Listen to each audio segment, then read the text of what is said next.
Hello friends, welcome to cooking language. இன்னைக்கு cooking லாங்குவேஜில் நம்ம பார்க்க போகிறது கேப்சிகம் தோசா. வீடியோக்குள்ளே போகிறதுக்கு முன்னாடி சப்ஸ்கிரைப் பண்ணாதவங்க சப்ஸ்கிரைப் பண்ணுங்கள், லைக் பண்ணுங்கள், பெல் பட்டனை ப்ரெஸ் பண்ணுங்கள். அப்போ தான் நான் போடுற அடுத்த வீடியோவை உடனே உங்களால் பார்க்க முடியும். வாங்க வீடியோக்குள்ளே போகலாம். நான் ஒரு பாத்திரத்தில் 1/2 டம்ளர் தண்ணி விட்டுக்கிறேன்.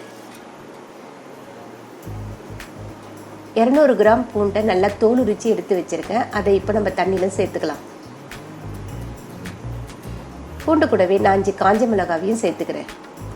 இப்போ இது ரெண்டுத்தையும் நல்லா நம்ம வேக விடலாம். இது வேகிறதுக்குள்ளே நம்ம குடமிளகாவை நறுக்கிக்கலாம். நான் இங்கே 2 குடமிளகாவை எடுத்து சின்ன சின்னதாக நறுக்கி வச்சுருக்கேன். நீங்களும் இதே போல் சின்ன சின்னதாக நறுக்கி எடுத்துக்கோங்க.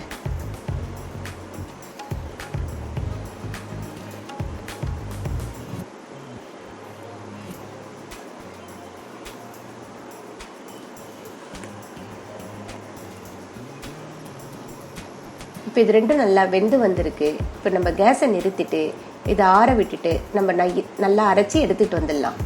இப்போ ஒரு பாத்திரத்தில் நம்ம அரைச்ச பூண்டையும் காஞ்ச மிளகாவையும் சேர்த்துக்கலாம்.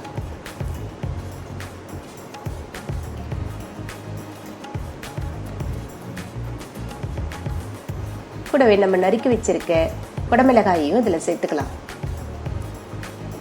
இது ரெண்டுத்தையும் நல்லா கலந்து விட்டுக்கலாம்.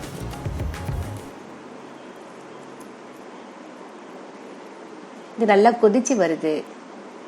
இப்போ இது கூட இதுக்கு தேவையான உப்பு, 2 ஸ்பூன் டொமேட்டோ கெச்சப் எடுத்து வச்சிருக்கேன், அதையும் சேர்த்துக்கலாம்.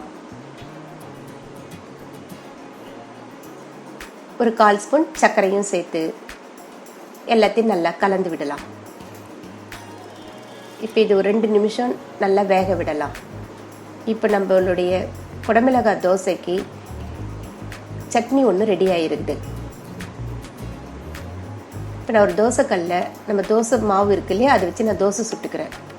இப்போ நம்ம ரெடி பண்ணி வச்சுருக்க அந்த சட்னியை தோசை மேலே அப்படியே ஸ்ப்ரெட் பண்ணி விட்டு ஒரு மூடி போட்டு ஒரு 5 நிமிஷம் நம்ம வேக விடலாம்.